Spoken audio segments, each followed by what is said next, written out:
Madalena, met 25 anos, met nasci, não, cresci no norte, mas me ubisa. Ja, tem música quase full minha vida, eu mais tanto met pursuing profissionalmente. E de banda, esta consiste de drummer Marco Henriquez, baixista Alex Bowen, guitarrista Sergio Janssen, pianista Savi Waves e nós temos backup singer e acoustic guitar Andrea Waves também. A banda bem tem a forma de support e cantica não como escrever.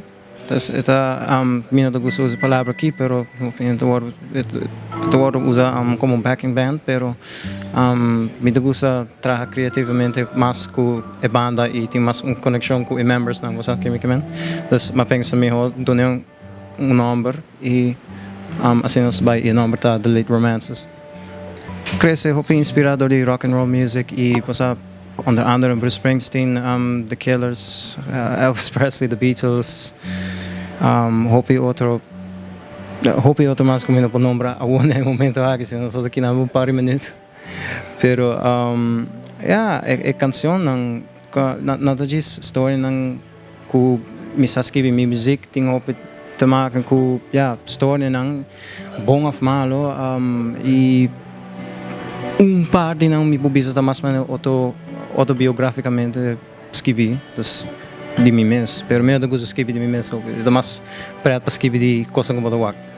Nós temos 5 canções, nós ainda tem outro, me tem houve mais canções que vi, pero isso não comigo apresentar para o nós está ponendo para last touches e para então para mixing não e nós que diz tem é bom mastered version que lá acaba e aceita é o que dá dando nós, então é selection e mastering and mixing como se acaba and that's it.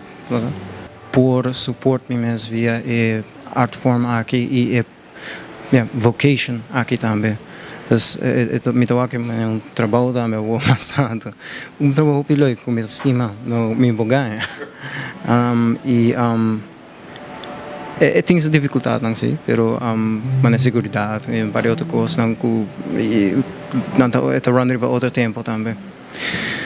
Pero meu sonho ela tá para riba me mesmo mais leu como por, América, Europa, coisas assim, e por diz, como bisa compartilhar a música com outra gente ao redor do mundo. Dia 26 de novembro de 2021, nós temos é uma maneira um pre-release EP, pero nós também inclui toda a cantica não se escrevi. Dus é também concerto que nós temos Hopi Original Music e of course me ter par de cantica não mas que inspirar-me também mas 5 ou 6 né que inspirar-me throughout the years mas tanto e sim é também algo assim né que correndo por verwachta que é mas tanto é showcase de cantica não que nós escrevi e é também show forma Rondi, esse também e também tem bom production, esse é coisa muito mais excited para também, bom luz, bom sound. Hey Alex, let me see your clean volume. Are we ready? I'm ready, bro. I was born ready. Are you good? Are you feeling all right? Mr. Manson, I didn't see you over there. How you doing? Sa dalim kaya mi quero com evitar dorrendo se bloquear a experienciar algo diferente tem music sim que nós temos melhor que cordialmente invitado na show que nós temos na mão o dia 26 de novembro e nós podemos dar smack aqui com nós temos bastante